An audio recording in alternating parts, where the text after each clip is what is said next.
I earned my degree online at Arizona State University. I chose to get my degree at ASU because I knew that I'd get a quality education, they were recognized for excellence, and that I would be prepared for the workforce upon graduating. To be associated with ASU, both as a student and alum, it makes me extremely proud, and having experienced the program, I know now that I'm set up for success. Learn more at asuonline.asu.edu. Allison, I'm someone who loves trivia. So, I'm always seeking out new trivia to share with you for kind of no reason. And I came across, it's a piece of trivia I'd love to just quiz you on. Is that cool? Yeah, I'm ready. So as you know, and as we've covered on this show, Julia Roberts was kind of foundational in creating the Felicity movie. But did you know that she was set to star in a movie set in American history around the same time that she got involved with Felicity? I didn't. Was it a Miss Merriman biopic? Nope. Oh, was it the Carrie Nation story? I would love to see that on the big screen. Oh my God, I would love to see her swing an axe. It sadly was not. Was it Frances Willard? I would love that for her, but no. Am I in the right territory? No. That's so interesting. Okay, I can think of a few other people that I would love to see. Like, where's the Frances Perkins biopic? Where's like another Eleanor rendition? Like, am I kind of in the right? Say Eleanor. No, sorry. Harriet Tubman. Okay, so Harriet Tubman is a famous short African American woman, great American hero. How does this get from there to Mystic Pizza? I don't know.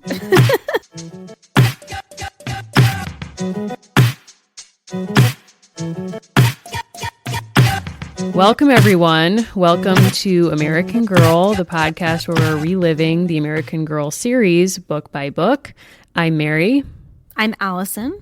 And we're back with you now to discuss Happy Birthday, Kirsten. You know I love a birthday story as a Leo, Allison. I do too, and I was promised a springtime story, even though this story is set in June of 1845, but I can forgive that. Yeah, this book is set at what time? It's springtime, question mark? So when we started with Kirsten, it was 1854, but we are now fully in 1855 because she is turning 10 years old. That's right. That's correct. I was reflecting back on this time that when I turned 10, it was 1996 and the Atlanta Summer Olympics were happening, and I had a Summer Olympic birthday party at my house.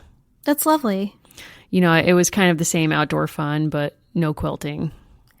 Well, this book came out about 3 months prior to my birth, which I think is maybe coincidental, but I'm also very glad that I was born in the same age of Kirsten. We'll delve into this quite deeply because this book was rather shocking. Like, it came to us in a busy week. Honestly, the first page says tornado, ! And you think like, well, where can we really go from there? And like, I'm just going to quote one of my favorite films of all time, which is Shutter Island. Oh, God. When he's told you're a rat in a maze, that was me reading this book. Like, I thought I was navigating the corners correctly, and I would turn a corner and there would be like another shock. Like, this book is at terms heartfelt, harrowing, hazardous, happy. It's like a full range of emotion, and also like, I didn't know if we would survive this book in the same way that like we might ask existentially, did Helen Hunt ever actually survive Twister? No. Did anyone in this book survive a tornado? I don't know. But we're here. We're going to try to get through this. I'm here for you. Before we do that, I do think we should check in about the historical shows that we've been watching. So I'm still watching Pioneer Quest. I'm in extremely deep. I don't even know, like, I don't have words, but if you are not watching this show with me, please put your life on hold, jump on Amazon Prime, watch Pioneer Quest. I've been kind of concerned because I keep thinking like increasingly I'm only going to hear from you via Pony Express because every now and then you're like picking things up from this program. And I just don't want to hear that you and Anna are going to start your life together in a tent. Oh my God. Okay, let me stop you right there. That would never happen. I am so horrified watching this show at the conditions. As you know, I do not want to live in a world without my moonlight path. I have very intricate beliefs about hygiene. Insofar as I think it should exist, I think people should bathe regularly. I celebrate indoor plumbing. And on this show, it's like you watch them build a privy. You are watching them sweat as they're laboring literally sun up to sundown. And it's like you're telling yourself there is no deodorant here. No. I mean, that's what I'm watching. And oh my God, though, the most horrifying part of this show, and this might, I know that you're like a 19th century lady and you're someone of, and I don't want to say you're a prude, but like you do not like controversial talk. So I will just sort of like say this in veiled ways. There's two couples and they have to share a tent for like 3 months. They're there for a year total. They have to share a tent until they can start building small log cabins for each of them. And the producers have no chill. And when they get them in testimonial, they're like, hey, so like, when are you guys having sex? And then they're like, oh, well, we hear the other couple have, like, we get up and they leave the tent immediately and like we have time alone. And then later we hear noises and we try to ignore what those noises are. And then, but then we're forced to listen because we sort of want to. And I'm like, I have never been so horrified in my life. I just feel like there's no reason for this. I think that's where my capacity to continue watching that show, and I am not above this genre, as I will explain in a moment, is I was like, there's no reason for this level. Like the tent was kind of just too far for me. And at one point, the youngest couple, the wife of whom is only described as a, quote, former college field hockey player, that it's like almost bachelor level occupation descriptions, like twin. She and her husband, they have a like come to Jesus meeting with the producer, and they're like, these two not taking it seriously enough. They're like, they're having too many visitors from the Hutterites next door who come and help them. But admittedly, they're living with very limited technology themselves. But they're like, you never would have had this many visitors in this period. You would have had to be alone, and you're afraid to be alone. And the other one's like, the other wife is like, I don't have a friend here. And she points at both of them. She's like, I don't have a friend here. And I'm like, this is so real. Like, this is nuts. It reminds me of like early seasons of The Real World, but with massive hygiene issues. I'm spellbound. I don't know what's wrong with me. I don't know what's right with me anymore. I'm spellbound, but you're watching a different one. Well, we're in a dip. We're in the worst part of the year, which is when we have neither Bachelor nor Bachelorette nor Bachelor in Paradise. Correct. So we're in kind of like a dark time. Like, I know that the solstice was invented so that people could cope with winter. I think what we've turned to instead is like early aughts reality shows. And I've been watching Victorian Slum House. Yeah, so I've been getting some text updates from you with screenshots with very little context, except you saying, I love this show. I'm obsessed. This is me. Yeah, so there's like a few different characters. There's one named Allison with whom I feel a special kinship. And there's a part of the show where they have like middle-class contemporary people tour through the house just as middle and upper-class people toured through slums in the late 19th century. Basically, the woman has gone like full Willy Wonka grandpa and just like plops herself down in the bed and won't get up. And the landlord is like, hey, you kind of need to perform a little bit. Like, we're trying to make this tour work so we can make some money. And she says, like, you know, I don't want to be looked at. And he gestures towards the crowd that is taking her photo and says, she didn't mean to be rude. And she just deadpan turns to him and says, I did. And the camera pans away. Wow. They go through different sort of iterations of the same process. And part of why they do that is they move through the decades. And when one of the families has an opportunity to run a sweatshop, the woman who is kind of like the head of the family gets so quickly out of pocket and out of control. They have to pull her aside and do a genealogical intervention. And they're like, you know, you're being really harsh. Like, we're afraid that, you know, the people in your charge are not going to be able to eat. They're not meeting their quotas. And they pull her into a research room and they show her that her great grandfather was actually working in a sweatshop for many years. And they were like, does this change your mind? And she has this like immediate come to Jesus where she's like, how could I do this? And she like calms way down on the standards, but it's amazing. Oh my God. I need to see this. And thank you to all of our listeners who have been sending me through DMs and emails and whatnot. There's so many shows in this genre to check out that I can easily spend the rest of my year doing this. And I likely will. And I have no apology about that. Although I will say that now The Crown is back. So yes, have a lot of competing things going on. You haven't started yet, have you? I haven't because it's really hard to explain what it means to me. The fact that the lead was also the female lead on Broadchurch, it's too much. It is. And she's very good. I know she's good. I don't doubt that for a second. I'm just like concerned there's going to be a lot of Philip talk. So I just need to be prepared. I did offer you a trigger warning last night that I watched an episode in which Philip has a midlife crisis and the moon landing is like his obsession to deal with that. And I knew that that would be triggering for you. So I just had to let you know. I think what's going to be increasingly upsetting is they're going to have to make Charles a more relevant character once he's not a child, and nobody really wants that. I don't think anybody wants that. If anything, I want more of Princess Anne. Princess Anne has very little speaking roles in The Crown, but she just sort of serves great eye work in every scene she's in, and I respect that, where she kind of knows, like, I will never be able to do anything. Like, I'm very close to power, but I will never have it, like Princess Margaret. And sort of in the show and in life, she kind of just takes what she can get and makes the most of it, and I basically am enjoying that. But there's also Philip's mother is a chain-smoking Greek Orthodox nun, and she's a revelation. That's all I'll say. I think there's been so many nice surprises, but I think I'm still mourning Claire Foy's hair being out of my life because it was such an important model for me. Which part? Before the haircut or after? All of it. So, I mean, just the way that she inhabits like what is both a very matronly, but I think also very stylish and flippy look. I just like it. Yeah. Well, and it's hard because the period that they're covering in season 3, there's not a ton for the Queen to be doing. I was flashing back, though. Remember that birthday I had and you took me to see that play with Helen Mirren, the film of it? Oh, yes, I do. It's excellent. It's called... I don't remember. It's not The Queen because that's... The Audience? The Audience, yes, that was phenomenal. Oh my God. Heavily recommend this. Highly recommend it. Very, very good. But I think the Prime Minister, who has 2 non-consecutive times in office, is in this one.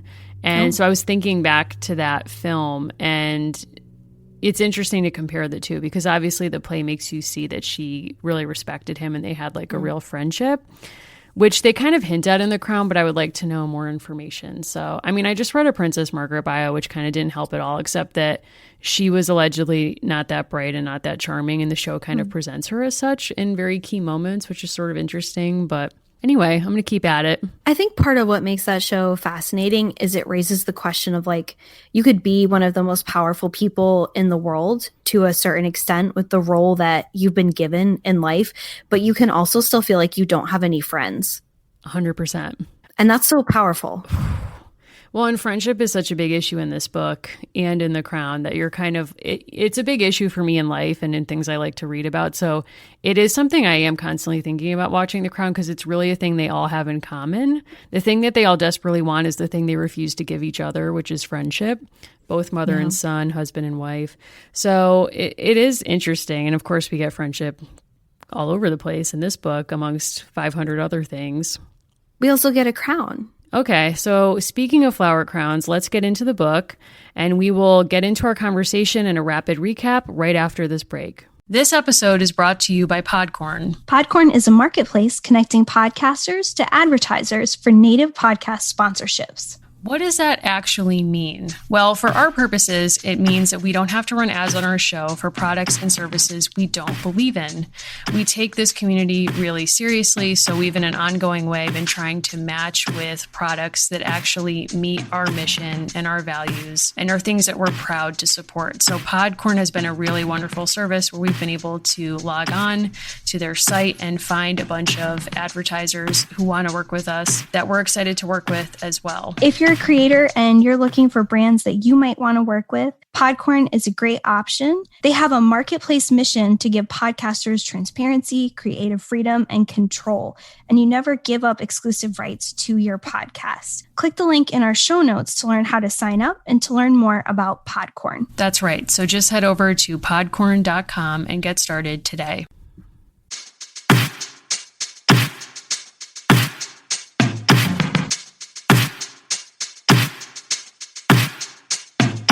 So in this, our 4th book, we are getting a springtime story about Kirsten. And we learn that exciting new things are coming to the Larsons farm in Minnesota in the springtime. This includes a big new barn and a tiny new baby. But changes bring new worries and more work for Kirsten, too. First, she is afraid for Mama's health. Then caring for a baby keeps her so busy that her life seems to be nothing but chores. Soon, Kirsten doesn't even have time to help with the surprise she and her friends are planning for their teacher, Miss Winston. And when she has to miss school to help out at home, she worries that her friends will forget her. But Kirsten's hard work is rewarded, and her 10th birthday becomes a celebration of family and friendship. I'm going to say this. We have learned about 5 different key plot points just in that description, but more things than that happen in this book. That's true. There's events flying at you left and right in this book. And some things that we should have been told about before that we have not been told about.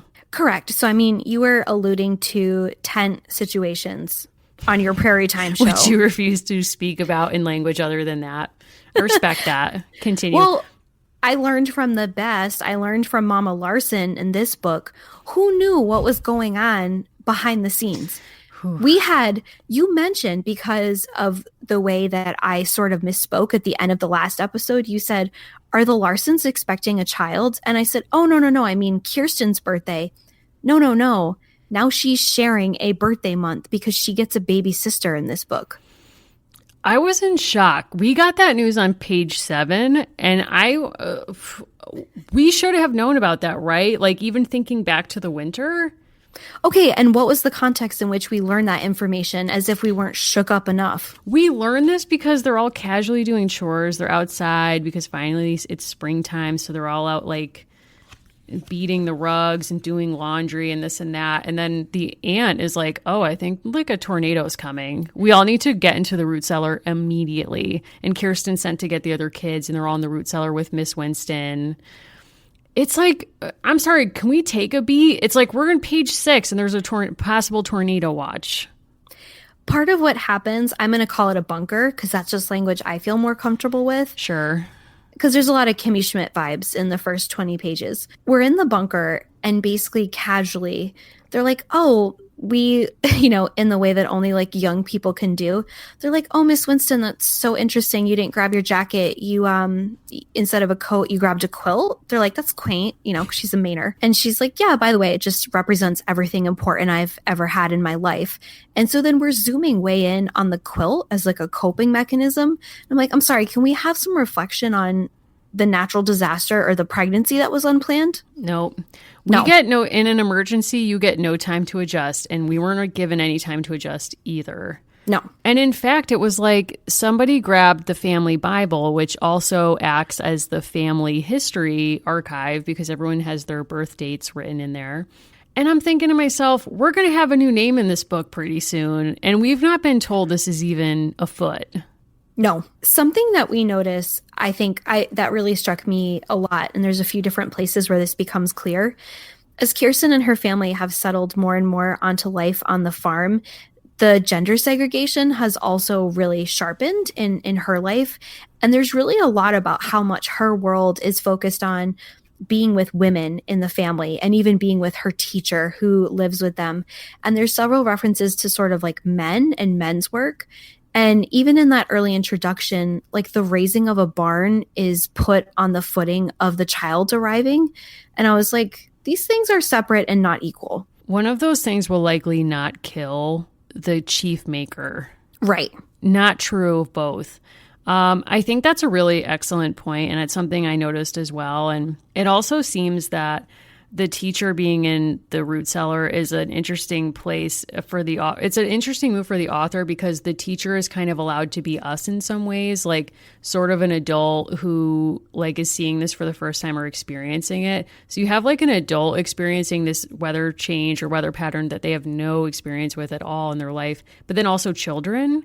And they respond in really kind of interesting ways, which is that Anna, it doesn't seem to dampen her at all. She doesn't seem afraid. If anything, it's kind of like she's excited because now she's in this enclosed space with Miss Winston, who she's been kind of obsessed with for most of the books, in a way that you can kind of recall, or maybe you were this person who really admired a teacher when you were a child and, took a great interest in them, almost like wanting to be them. So she takes this opportunity to ask Miss Winston, like, what's up with the quilt? And then they get this story about how it's been a gift from her family and friends when she was moving to remember them by. It has literally pieces of cloth from their clothes, from her clothes, sewn into it with messages written on the quilt. And it's called a friendship quilt. So, but it is really interesting that there's no conversations even about fear. And there's children there. And you would think that the parents, even Kirsten's mom, knowing that this would be the first time she would experience this particular fear, and we saw her battle weather in the last book. This is a completely different occurrence.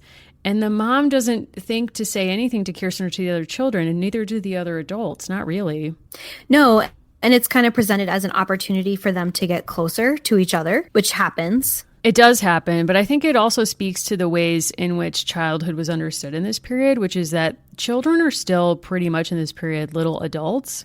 Mm-hmm. So I think there isn't too much of language that's meant to kind of pacify children, or like not baby talk, but talk to kind of get down to somebody's level. If anything, they're just sort of like, this is happening. It's happening to all of us, and we're just moving on. I feel like if Felicity were in this bunker, there would have been like every order of hijinks, and there would have been a lot of whining. Yep.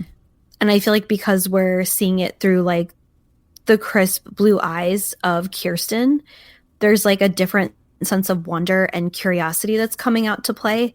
And there's more of a fixation on like how this is playing out with Miss Winston and the aunt than what's happening outside. That's entirely true. If Felicity had been in there, they mentioned at one point that the root cellar normally holds all of their food throughout the winter. And at this point now, there's only a few like wrinkled apples left, which they ate for lunch because they couldn't go back to the house. I was freaked out by that. I can't do a wrinkled apple. I was freaked out just before we recorded this because I had to have leftovers. I don't know if you're listening, like, this is true. It's not my journey, okay? I know. But like, you could see Felicity just being like, oh, sorry, I like gave those apples to my horse. Yeah. Sorry. You know what I mean? I have to say, like, Blackie and Penny are on really different trajectories in life. I'll say, yeah. Like, partially because there's never really been a fear that someone would kidnap Blackie, but nonetheless, like, Kirsten's horse is living very differently. Yeah, in probably a good way. I mean, if I had to live with Felicity, it would probably be a really tough life long term. Yeah. But we're learning that, part of where this closeness is coming into, like, Kirsten is coming a lot closer to her mother, much like, again, a very, very similar arc to what we had with Felicity, where there is a sickness and there is a childbearing moment and there's like a closeness that's developing. This time, instead of apple butter, it's rotten apples, but like close enough.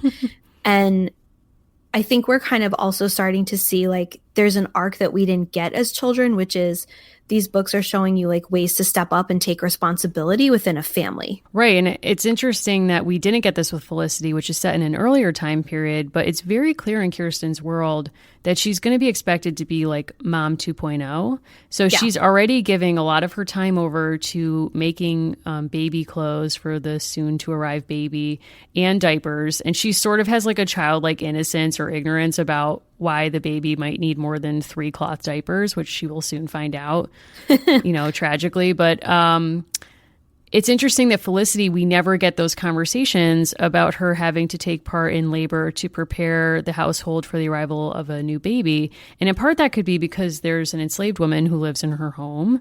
Yeah. Maybe the mom is doing that sewing herself and not entrusting it to Felicity, who struggles with her sampler, as we recall. But Kirsten is also described as both learning to sew. She's just learning to sew, but even as she's learning, it has to be practical. There can be the mom pushes against this friendship quilt idea because she says, you need to be making practical things for the family. You need to be making baby clothes. We don't have time for you to kind of mess around even with like a sampler, in the way that Felicity, because of her privilege, was allowed to kind of do sewing as a lark to prepare herself to be this genteel lady and catch, a husband.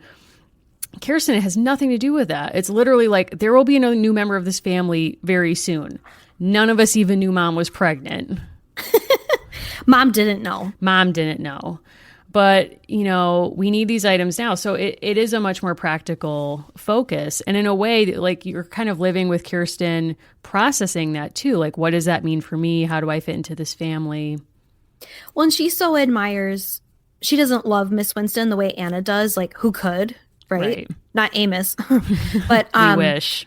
I think something that's so brilliant, and we talked about this with Josefina, is the way that textiles, just as one example, are seen as like a legitimate way in this book that women tell stories to and about each other, and ways that they share memories and kind of capture something about themselves. And it really is a beautiful scene where Miss Winston is recounting how that was pieced together for her by a group. And spoiler, throughout the rest of the book, Kirsten is bummed because she has to care for her baby sister and do practical sewing. And she thinks she's missing out on making a quilt for Miss Winston with the group, but they're actually making a quilt for her birthday. And when it's gifted to her, she sees like all the like wonderful love that was put into this project for her. It's really beautiful. It's really, really beautiful. And I'd seen a friendship quilt in a museum a long time ago. I'm not sure. I've been trying to remember all day where I actually saw this, but we found another one online that we'll link to. But it is such a beautiful, I love that these books honor women's ways of knowing and of telling stories and alternate ways of thinking about recording one's history. So it's not just something written on a page, but it could be, you know, a woven blanket, as in Josefina's case, or in this case, a friendship blanket. And it does make you think about, like, what is the material culture of friendship? You know, what's the material culture of friendship in the 19th century that Kirsten and her peers and her parents would have known that we might think about? And then what's the material culture of friendship today? Oh my God, I just got such a sad thought. Like, what if there was a piece of Marta's like shroud? Allison, oh my God, I cannot think about that right now. Oh my God. Like, what if her mom had the foresight and she was like, this little bit of muslin is for me?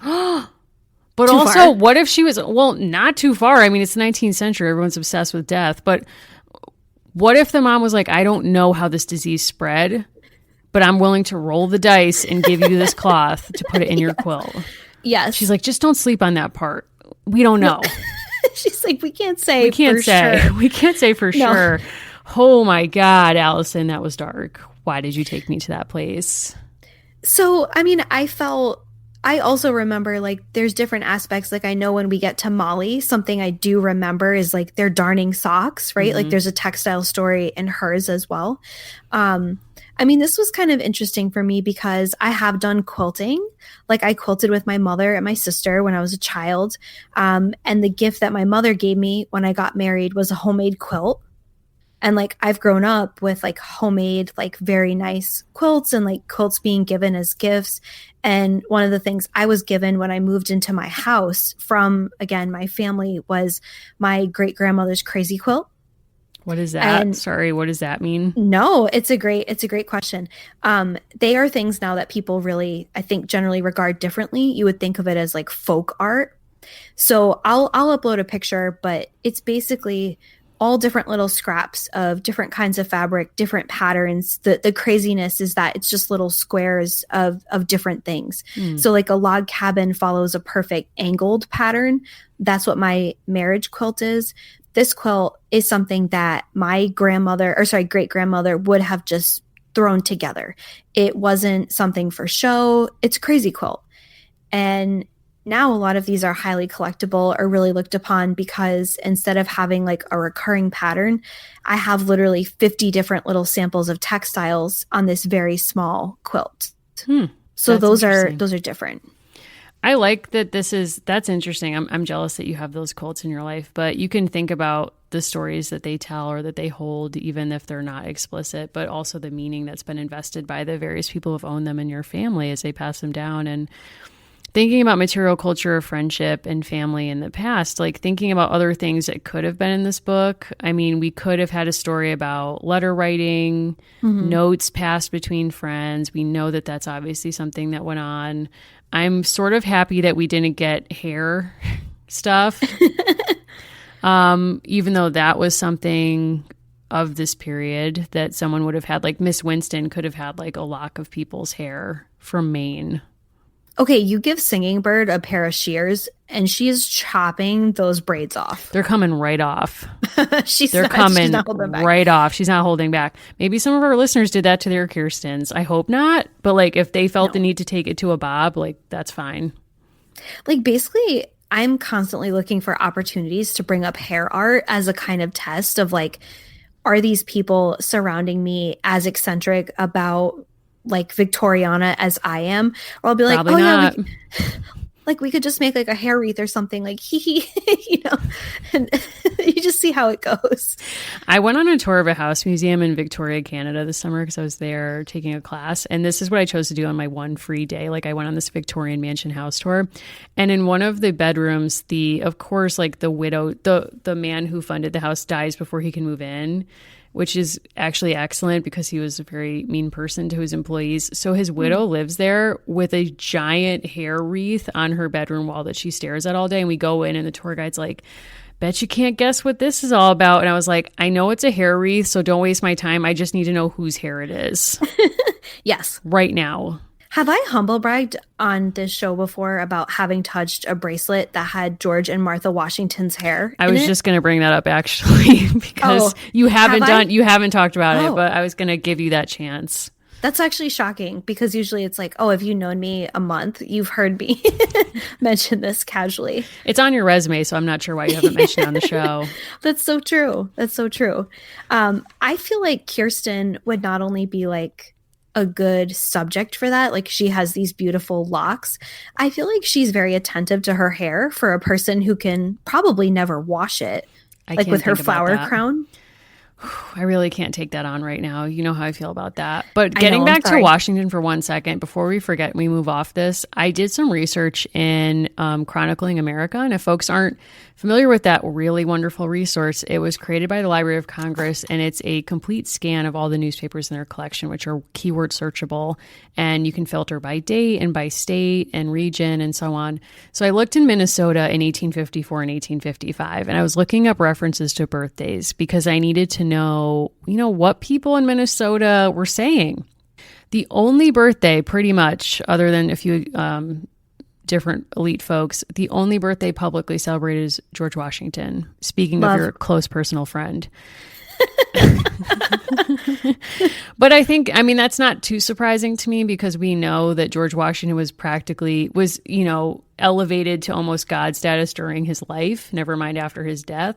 So, and birthdays were not something that were that openly celebrated. So it's interesting that we get an entire book on birthdays for really a lot of these girls set before the 20th century because this wasn't necessarily a thing. And yet I have to say, like, because it's something we've sort of like criticized, like, remember how bad Josefina's birthday party was? I'm not even going to call it a party. But in certain ways, it's like there's a need to have a birthday because that's what's prescribed for the series. At the same time, they do keep it very muted, which is accurate. Right. Yeah, exactly. No, that's a really good point. I wanted to sort of share something, so I read you the front part of the book, and we've talked about this before, but something that I found really kind of striking. We've been reading first editions of these books. So we've made a point to read the first editions put out by Pleasant Company. And I wanted to return to how this is described on the back. And it's sort of the little tagline that's imploring you to read this book. You can share their worlds, the friends they make, the struggles and successes they have in school, the excitement of their Christmas secrets, their birthday celebrations, and their summer adventures. You'll see that some things in their lives are very different, but others haven't changed at all. And that's sort of the charge, that Pleasant is kind of giving as she's like, throwing Little House into a fireplace behind Janet Shaw. She's like, do better. No. But the more I thought about this book in particular, the more that really struck me because I wasn't feeling like I was very bogged down in the particulars of her birthday. I felt like with Josefina, there was such an attempt to get things right in terms of accuracy that I didn't always feel like I had fully fleshed out characters. And Kirsten feels more dynamic to me in certain ways, even in the parts that are cringy, which we can, because there is a few cringy pages in this. Yes. And the way that she relates to her friends and the way that she is just like so pleasantly surprised at this end of the book by this very beautiful thing that her friends do for her. I feel like that's where the pleasant charge in the back of trying to give you a world that's different, but themes that are essential. I was like, yeah, this book absolutely hit that for me. It absolutely does. And hearing you read that and speaking on it, it does make me think about a major through line in this book that is really not about her birthday at all, as you're saying. It's really a story about Kirsten just wanting to feel seen and acknowledged in this new world where she finds herself. So it's first within her family. She's desperate to make sure that she's so scared, it seems like, that her parents and her mother in particular not forget her birthday.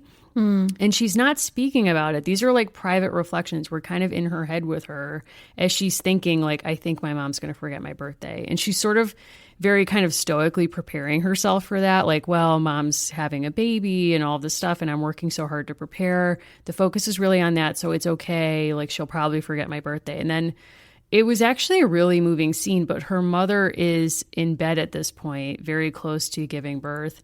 And she kind of just brings Kirsten's birthday up and reminds her like, no, I haven't forgotten. And in fact, I was just thinking this morning about the day you were born. And she tells Kirsten the story of the day she was born. And it was honestly so moving for me because it's such a human moment. And I know like most people can think about their relationship with their parents and the moments when your parents tell you the story of the day you were born, you feel so acknowledged, right? Because it's literally the story of you, your life. But also with her friends. I mean, this is really a story about friendship too, and wanting to feel seen and acknowledged by her friends and worrying that they'll forget about her. And we haven't talked about this new character that we have in the book named Mary Stewart. Yeah. Who I'm just putting an APB out. Is she the ancestor of Martha Stewart? Yeah. Period. Question. I think maybe, but she's described as appearing with a face like a, quote, sleepy puppy. And, you know, that was tough to read, but that was tough to read. But Mary does say something that she finds moving and important, which they start to talk about making this friendship quilt for Miss Winston. And they're basically like, we can't get this done in time, like this and that. And Mary's making a point about this quilt and the process. And she says on page 20, quote, "You don't understand. Being finished with the quilt isn't the best part. Making the quilt is the best part. Anyway, that's what I like best. Sewing it, all of us together." And it's this really beautiful scene, I think, that kind of builds and it lets you have such a big payoff when Kirsten gets the quilt and realizes that they've all done it for her, is that it's really not the product that matters. It's really not about the quilt. It's about the process. And that's such kind of like a cringy, saccharine thing, but it's also such a real thing. And I can remember this in my life and in so many different things, but like, and not to get super cheesy, but like, I really enjoy this show. Like, I do not sit and listen to the episodes. It's really about the process. Like, you and I do this together. That's why we started this show. So we can. Wait, you don't listen? No. Oh my God, no. Are you serious? I edit it. I've heard this show, like, I've probably heard it 3 times before it comes out. Yeah. I don't need to. I sit and stare at a poster of myself on the wall and I'm like, God, wow, Mary. No, I do not listen. Why? Oh, you do listen. Well, I know you listen, but you haven't heard it because I've edited it. Different. It's different.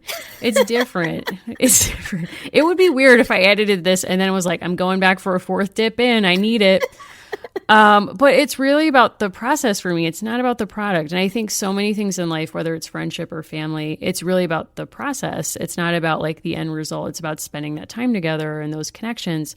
So I think it's really a story about being acknowledged and feeling seen. And I'm sure that resonates with, you know, not just little girls, but boys and adults too, right? Yeah, no, I absolutely agree. Although I do listen. It's different. It's different. I can tell you're going to make this such a thing now. This is not about you. It's not weird that you listen. No, I totally get that. And we had kind of mentioned this before, but we mentioned that, you know, her birthday is inscribed in the family Bible, which was also just a smart way to get that intel out because you need to know by page 6 that she's a Gemini. That was tough to learn, but you know, we're living with it. But it actually does track. Before we learn more about the actual date, I just want to say that If there's any astrology experts, please write to us. But my sense is her Gemini-ness shows up actually in her friend life. Oh, yeah. Where she's like, I'm one person with Singing Bird. I'm another person with my school friends. I'm another person with dad on this, like, where I'm like out of left field handling like crazy weather events. Like every book now. Yeah. But we had talked about how with Josefina's cover and with Felicity's cover, you know, when they're learning a lesson, the writing is privileged, right? And Tia Dolores has all these secrets that are written in her secret book. On page 6, we learn about the family Bible where things are recorded. And on page 7, it's just this beautiful, beautiful balance. They're all touching the quilt because they're obsessed with Miss Winston. And they're saying like, oh, how did this come about? And she says, every time I look at my quilt, it's like getting a letter from home. And it's a really beautiful way, too, of reminding us that people who maybe didn't leave behind written records left behind other records. I happen to work really close to a quilt museum. And one of the things I always say to people is you need to think of it as an art and a history museum, not as a museum about a particular kind of textiles, because the way the labels and the way that it's set up, it's about the story of it in the same way that you don't just look at a painting to admire oil or acrylic. Right. But I think by bringing up painting too and thinking about like women artists, generally speaking, working in textiles or paints, there's such a long history of demeaning women's contributions, both as historians, as makers, as artists. So a lot of textiles, I think, have been hiding in plain sight, so to speak, because they're beautiful works of art, but folks see their utilitarian purpose and are like, oh, well, that's not artistic. But even in painting, I don't know why, but during this book, I was thinking about, in the last book, about Grandma Moses and her and her whole trajectory too, which is that, you know, a lot of people do not respect her and did not respect her because of her age and the fact that, you know, she was a woman and whatever. And people thought her paintings were simplistic and like romanticizing a past that never actually existed. And yet, like, you can see the ways that for her, it's a kind of historical record. She was painting her childhood and recording that in the way that you would with a quilt. So I do think it is making me reevaluate. I mean, we already know this, that a lot of women's work has not been valued in the way that it should have been, but who? It is making me go back. Oh my God, thinking about Grandma Moses. One time I went to this art museum that had a Grandma Moses exhibit and I was going through it. I'm in this room, I'm looking at the paintings, I'm reading labels and stuff. And this little boy comes in with his grandmother and she's like, wow, isn't this amazing? This woman painted the paintings and, you know, she was just a little bit older than me. Can you imagine that? And he just turned to her and he was like, have you ever done any painting like this? And she was like, well, no. And he's like, ugh. Like disgusted. It's also that thing too of like, I love that these young girls took on the really hard project. You know, that kind of like audacity of childhood. Like, yeah, I can take this on. The girls are like, we have no money. We have no spare supplies. They're like, pull out the scraps. Exactly. And on page 9, actually, Kirsten says, whenever she admired something, or we have the author write, whenever she admired something, she would do it herself. So she's not put off at all when they're like, look, you barely know how to sew. Not a lot of extra scraps going around that aren't being thrown at Pioneer diapers. Like, there's so many barriers to actually figuring this out. And she's like, watch me, I'm going to do it. And I love that message being in this book for young readers. I think that's just, I don't know. I love that. It's also like Babysitter Club vibes. There's this whole generation of books coming out in this moment for young girls that are like, hey, guess what? Do you think starting a business as like an 11-year-old is out of your depths? Not the case. You can get a dedicated phone line, throw some friends together, rock a couple flyers, change your life. I was speaking the other day about how I had glow up stars affixed to my ceiling. This all came about because we were talking about canopies and like historic beds. And someone had sent us a cool photo of like their homemade Felicity bed. Ooh. And I just got talking. It was great. I got talking about this. And I was like, oh yeah, I had all the stars on the ceiling. But I also was clever enough to put them on top of my canopy bed. So I would see them even while I was laying down underneath the canopy, which I thought was pretty clever. It kind of turned into like the way that you were flexing about your Moonlight Path commitment. I kind of turned into a flex. I was like, I also had a phone where you could see through the clear plastic to all the parts. Oh my God. I always wanted that phone. And people under 25 were unfazed, but my colleague who's also over 30 was like, I wanted that. And I was like, so jealous. I had it. I was like, I had it. I had the stars on the ceiling. I had the stars and bars. I was like, stars on the ceiling, see-through telephone. And when that telephone broke, I got an old-fashioned white Victorian lady phone. Oh my God, who are you? Like, you don't know there's like a Vanderbilt hyphen with my name, but it's starting to feel that way. It is kind of starting to feel that way. It's going to get harder as time goes on for me to defend that you are actually not that person, but in a way like you are that person. I was not allowed to have a phone in my room growing up. So like any time I would go to someone's house and they had a phone in their room, I was always like, are you like a billionaire? I don't know what's my parents had very few restrictions on us growing up, but they were basically, you cannot have video games on the TV and you may not have a phone in your room, period. Yeah. That's it. Now, like, it's so true, but it's so profound. Like, now the phones are with us so much. It's hard to fathom, like, in some ways, the neatness of the cord. Like, the cord tied the phone to the wall, and that was that. And now it's like the cord is the constant tether where you can't put your phone down. You're going to make me stay up tonight. That's too intense. No, but it's true. And actually, like working with college students now, there's so many students who are basically addicted to their phones and having to negotiate that boundary in ways that when we were in college, we never had to think about. Yeah. And even like friendship was very different. Like I didn't start texting till I was in college. And even then it was like very brief, like, oh, are you going to like meet me in person in 10 minutes? And now it's like you have whole relationships over text and it's weird if you see someone too much in person. Yeah. You know, and yeah, it's very strange. And there is a real like line in the sand with a lot of my friends about who's willing to speak on the phone. I love a phone call. You can call me anytime. I'm into it. You hate a phone call to the point that I'm calling you out on this. This was years ago now, but I can like live this moment. We were meeting friends of ours to hang out. You were driving up with your husband. You were driving up with your husband. I was calling you because you drove right past me. So I was trying to tell you like, hey, we're over here. Come over here. I watched you pull out your phone, see that it was me, and deny the call. You did. And immediately we were with friends who are not nearly as intensely codependent as we are. And I immediately was like, I just saw you. And I think I made them uncomfortable because they were like, oh, are they fighting? And I was like, I just watched this. You did. How dare you deny my call? You are not the only person to have watched me from afar, pull out my phone, see a phone call, click the side. It was so dark. It was like your Virgo-ness too, where like I would also meet someone and be like, hi, like this is Allison, my best friend. And you'd be like, this is Mary, she's a friend. And I'd be like, damn, deny my call. Like so intense. That was really intense. And I do apologize for that. Also, we were visiting our great friends, Lindsay and Eric, who are fond listeners of the show. So thank you for being part of that miracle. Thank you for being part of that moment and for not judging either of us for, you know, that moment in time. So Kirsten would have really benefited from texting because she gets really disconnected from her friends. And that made me sad. Also, she seems to be outside time in that moment, or maybe it's just the way it's written. But how much time do you think elapsed between? Now, I do not want to actually go over this, but you were just bringing us to her actual birth date. Did you want to say something about that? I do, because I also kind of agree that there was some chronological messiness in this book where it was like, okay, suddenly now it's June, which I kind of wasn't expecting. Yeah, time really flies in this world. Well, time flies when you're riding Blackie. I know that. Like a quote Indian? Yes. Ugh, yeah. Not great. I would say that's a cringe factor. Other cringe factor, just not being surprised. I guess I would have liked some notice that she was a Gemini, but they never give you that. So that's a separate issue.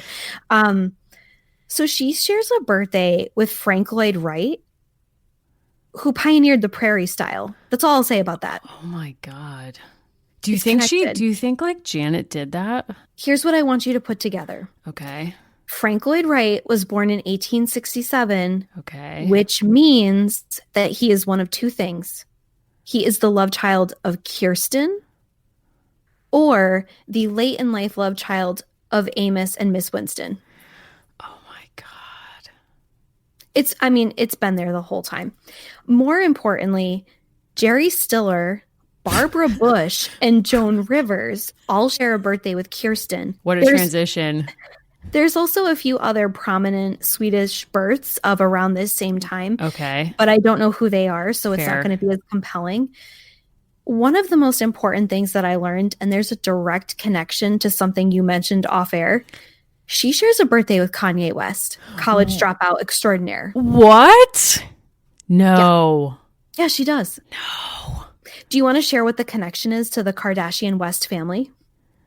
Who, between Kirsten? Between this book and what goes on with that family. Right. So just one of the few connections. I can actually draw out 2 or 3, but I'll start with this one that I shared off air.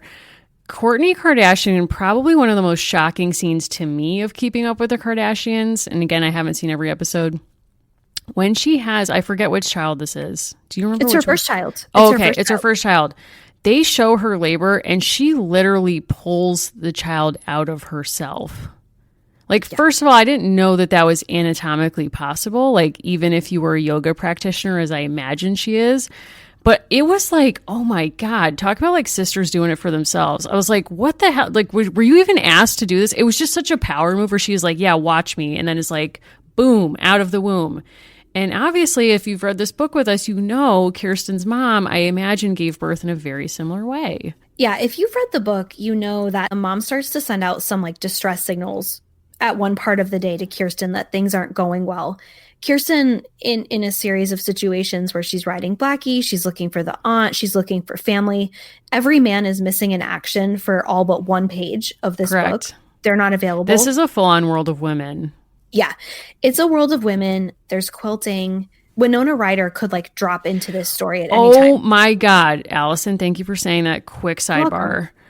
Winona Ryder starred in a movie called How to Make an American Quilt, which I believe is still on Netflix. Yeah. It's basically this book, but set in the 1990s.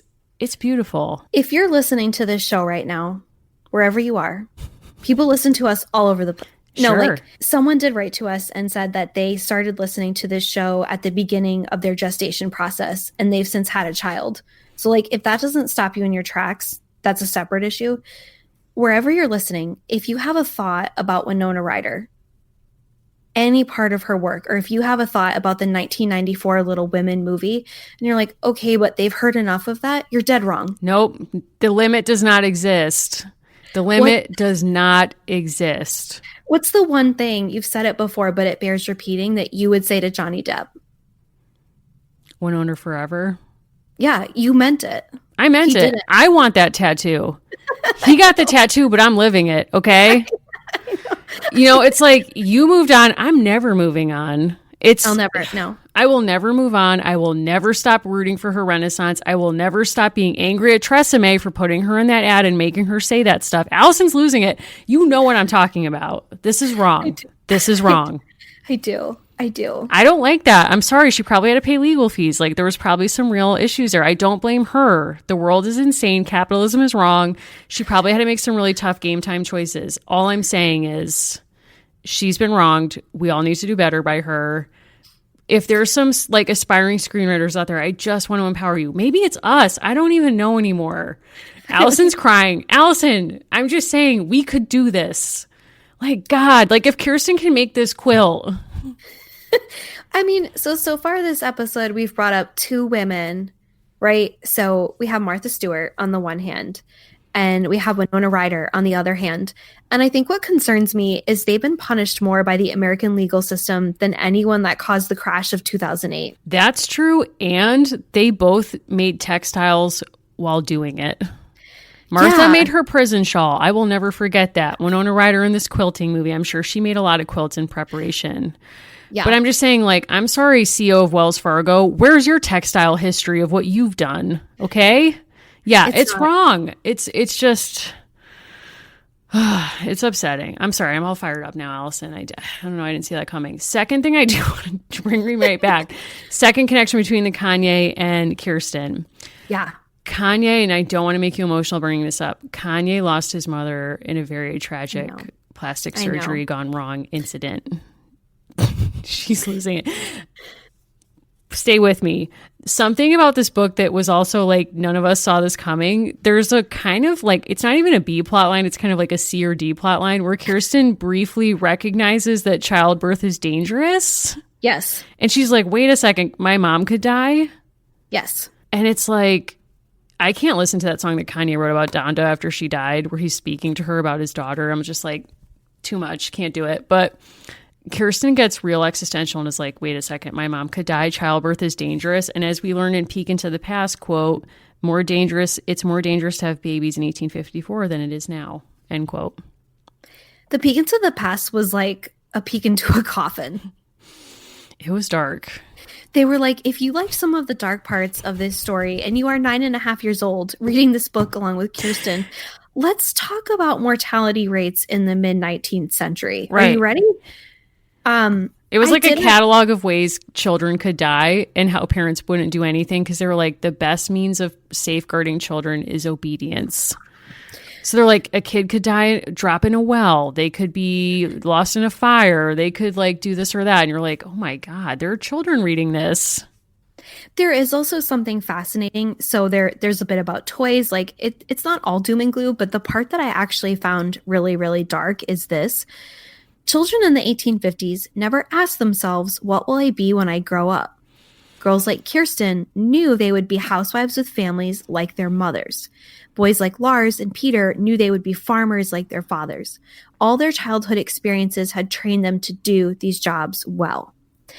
And I sort of want to take issue with that for a hot second, because I think part of what would have been really exciting, and we get like these little glimpses of this in the first book where Kirsten comes to the United States. Mm-hmm.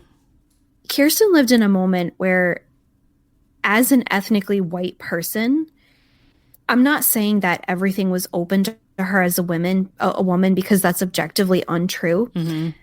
I think hers is the first life that we're coming across where that isn't really fair to say.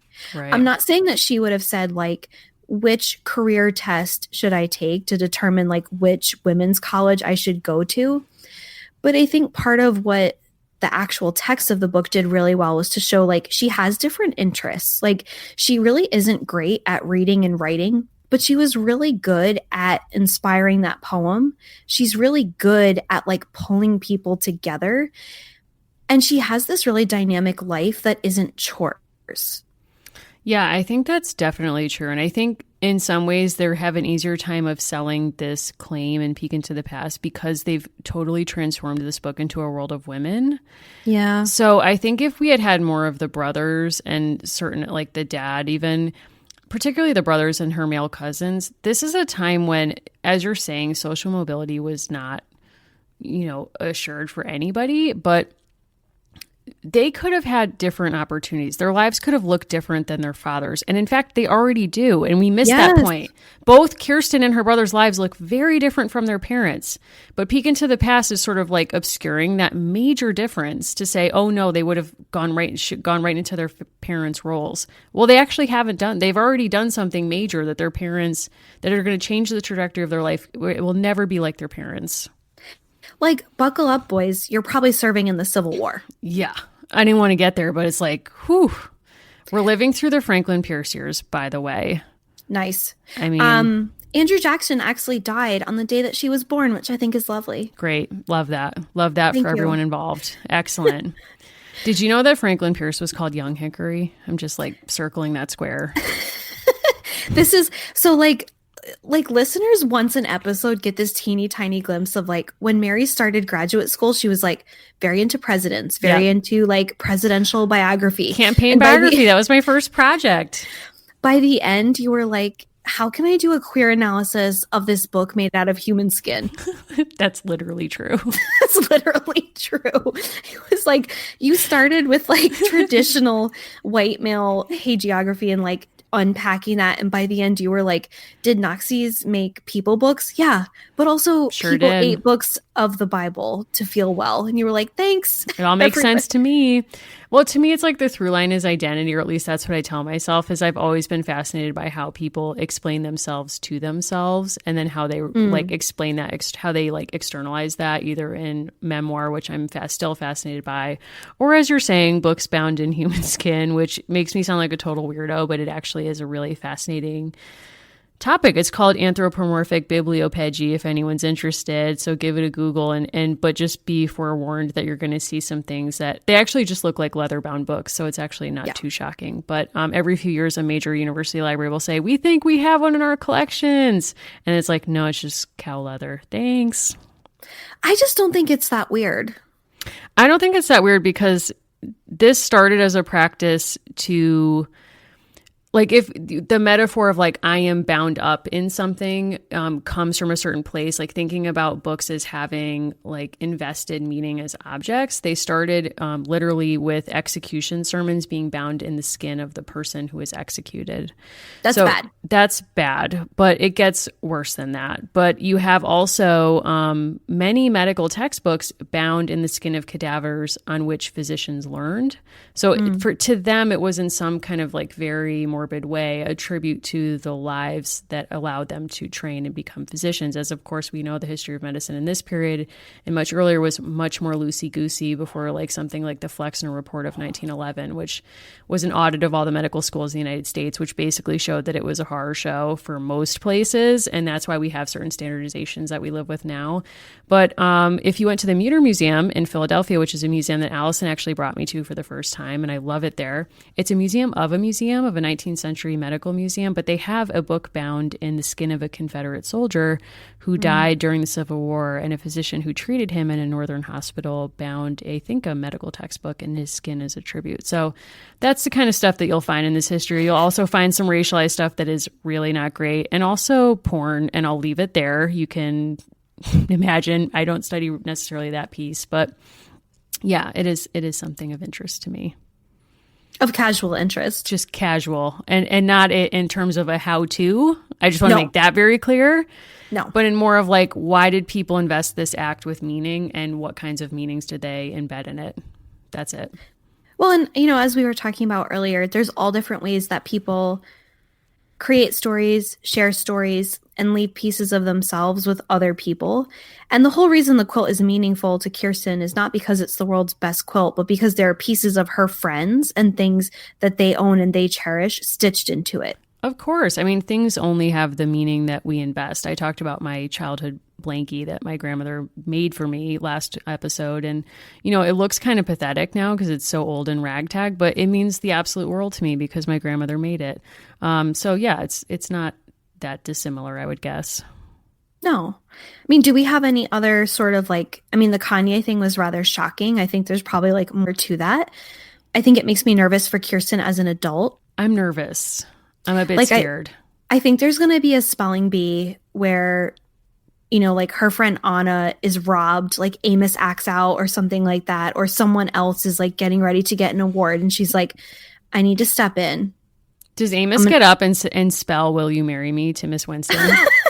He tries. He Oh fails. my God, I would love that. I would absolutely love that. Kirsten's like, I'm going to let you finish, but first. I would love that. What if she's actually like on the outside Taylor Swift, on the inside Kanye? So actually someone did message us this week and said, I think there's a lot of Taylor vibes here with the hair, with the presentation of self. And I said, I can't disagree. I think that could be true. I think that actually could be true. In the sense that I think Taylor Swift contains multitudes in a way. I think also we're seeing that Kirsten does have a lot of different, she's different people to different people. She's one person with Singing Bird. She's a different person with her mom. She's a different person with her cousins, different person with Miss Winston. Taylor Swift, you might argue, also is very good at presenting or curating versions of herself for different venues and audiences. I will say that what's happening with her record label is wrong, even though I have said critical things of her in the past, which I maintain. It is a shady business deal, and I'm not thrilled to see a woman artist treated that way. No. She deserves better in that regard. Yeah, because it's kind of a signpost that if someone with this much power and prestige can be treated this way, what does it mean? You know, in any of these cases, if ever someone who's super famous or successful is treated badly, my first instinct is always to say like, oh, poor them, like they're a millionaire, who cares? But sometimes I do take a beat and think, okay, actually, this is actually meaningful in the sense that if someone with this much power and prestige is treated this way, imagine all the people without the privilege and access who have similar issues in their labor, probably pre-existing, that are not being addressed. So in a way, it's kind of like a mindfulness moment. Just while we're talking about labor, there's one last piece of this book that we haven't talked about that was really important to me, which was the barn raising. Love that. You know, it's been our long time dream to go Amish undercover. And actually, I was thinking about that a lot, reading the barn raising. Like, I would love to go to one. I circled that part and I put, this is a dream. And then I also put one more word, which I think you will understand immediately. I put witness. In a way, like our Rumspringa would be going to an Amish community for a barn raising. Yeah. Okay, so I also feel like part of why that would make me feel comfortable is in the way that that's represented in the film Witness, which stars Harrison Ford and is wonderful. Very good. But also in the way that life is represented here, there is such an intense like segregation along gender lines, right? Like people have exact roles and that's what they do. I do also appreciate that while all this heavy manual labor is happening with the construction of the barn, it's finally Kirsten's play day. Like that was very fascinating to me, actually, because the other women are still supporting the mother by kind of helping her with domestic labor. It's very much like what we've talked about with Felicity, like the women have encircled her. And then it's like, okay, this task is happening, but because everyone is together, we can support Kirsten to have a fun day. Yeah, I really liked it. It is a fascinating dichotomy, but it's also interesting too that the gift she gets, like, the mom gives her an apron that she says is for dress up. So you kind of have to wonder, like, what does that mean? I actually put a big question mark next to that because I was like, I have neither a dress up nor a dress down apron. Yeah, true. Preach. Same. Yeah, that was interesting where it's kind of like everything can stop because of this. And they sort of even like kind of corral activities like we're all going to make daisy chains and like a flower crown. And somebody bakes a heart-shaped cake at some point. It seems like it's the mom, but it's hard to believe that that's happening in her condition. I think that's the aunt. I think that's her strength. Okay. All right. That makes me feel a bit better. There when you need her. Like literally the mom is like on the verge and everyone's like, oh, like where's the aunt? And she's can't be found. But also that birth narrative was really weird where it's like her water never breaks. She's just, or maybe it did and she just doesn't, we don't get that info. Instead, like we're thrown in like possibly hours into this labor. So for us, it's like Panic at the Disco, like get on the horse. It's time. It's wild, but it also reminds me of like a lot of 80s, 90s TV shows and books that always use this as a trope of like woman's going to have a baby at a like in like inappropriate time or like inconvenient time. Like Zach Morris having to deliver Mr. Belding's wife's baby in an elevator. It's like, how am I not supposed to think of that? I also couldn't help but think that there really wasn't like I can't really think of an alternative narrative for her that's that much more comfortable. That is what's challenging is that there isn't really a feel-good birth story that's possible except to literally hide us away. Like we go with Kirsten. Like when the aunt actually comes back, what's fascinating is the way it's written is when Kirsten gets her aunt and her dad to come back and tend to her mother, she is kept out of the house. And in fact, they're like, go play in the fields. And we go with her. So we have no idea what's going on in that room. And it's like, I'm not complaining. I don't need to know the gory details.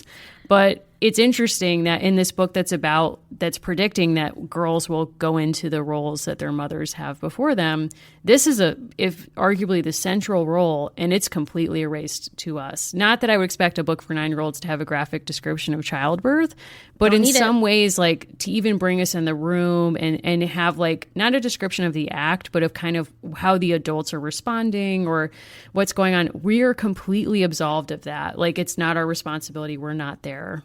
True. I was relieved.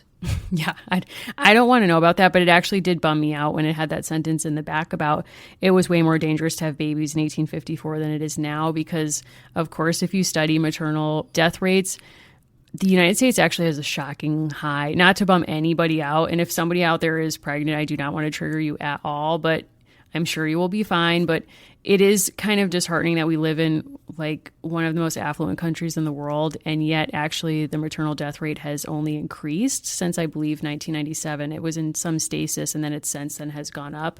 And I think about all the coverage of Serena Williams' birth because women of color, of course, have higher rates. It's just, I'm not trying to bum you out. I'm just saying like, that's what I thought about. No, I mean, I was also thinking of Serena Williams. And I think, again, this is where like if this were in a book for adults or where, you know, moving away from that generalization matters or is useful. If you were to look at that by different demographics or ethnicities, we've talked about this previously with midwives. There are certain social groups for whom it would have been safer in the 1850s than, say, the 1870s or 1890s because they would have been cared for by really skilled female practitioners. Then if those same groups were to move into hospitals, the rates of infection would be much worse. Remember, nobody had a clue why what happened to Marta happened to her. So if you also look across time periods, there are certain social groups that aren't believed, aren't listened to, aren't cared for at the same level. And that's where you see those consistently high morbidity rates. And I do feel like the way that Serena Williams took control of her own story and, like we're saying, explained it as being part of a larger public health crisis was something she shouldn't have been expected to do. But I think people are glad she did. 100%, because so much of her experience stemmed from not being believed. When she reported specific symptoms that were signs of complications, she would report them and doctors would dismiss them out of hand, largely because of the color of her skin. And she reports that, and as you say, took control of her story, and that's a really powerful and important thing, but also a really sad thing that has to happen now. Yeah. I mean, I hate to end this episode on a bummer. I don't want to. No, I mean, in the next book, we get a bear, I think. Okay, see, that's the only thing I remember from these books. I remembered the bear. Like, that's it. I remember the crown of candles and a bear. Yeah, yeah. I will also note that Kirsten was born on Best Friend's Day, which is lovely. That's great. That's awesome. Yeah. Except her best friend is who? Missing in action, I think. Are we going to see Singing Bird again? I think we are, and we've gotten a lot of important feedback from listeners that we can circle around to where we can talk a bit more about that. I would be remiss if I didn't mention all of Kirsten's books are available on archive.org for free. That is awesome. And I mention that because people have messaged us about it, which is great and important, and it's a good reminder.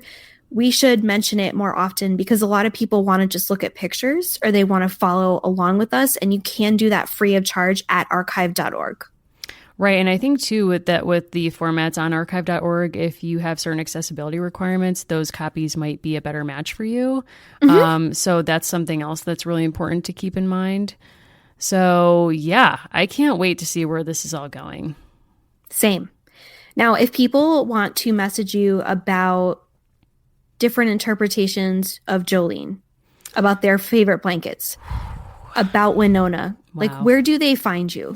First, I just want to acknowledge and thank everyone who's been contacting me during this difficult period of time. So true. As we've lost Bebe, the panda from the Washington, D.C. Zoo. I've been following this. I'm heartbroken. We keep losing. I keep falling in love with these baby pandas. We keep losing them. I don't know what to do. So thank you for reaching out. Please continue to do so. We both genuinely love hearing from you. You can find me on Twitter at Mary Mahoney123 and on Instagram at Mimi Mahoney. Now, Allison, if people wanted to reach out to you and feel comforted in knowing that by doing so, you're not going to do the equivalent of denying the call, where might they find you for hot takes on quilting, on hair wreaths, on anything? I'm at Allison Horrocks on both Twitter and Instagram. And we love to hear from you on the Instagram for American Girls Pod. You can also reach us on Twitter at @girlspod. And if you aren't sure whether we have seen that photo of Samantha and the AirPods, we have, but we love to hear your thoughts on it. You can also call our hotline by visiting our website where you can find the telephone number, American Girls Podcast, and you can write to us at americangirlspod@gmail.com. So many different ways to get in touch with us. I mean, a friendship quilt, I guess, isn't one of them for now, but we're open to it. very open to it. Love that. Love that for us. And so concludes How to Make an American Podcast. Winona forever. Thank you for listening.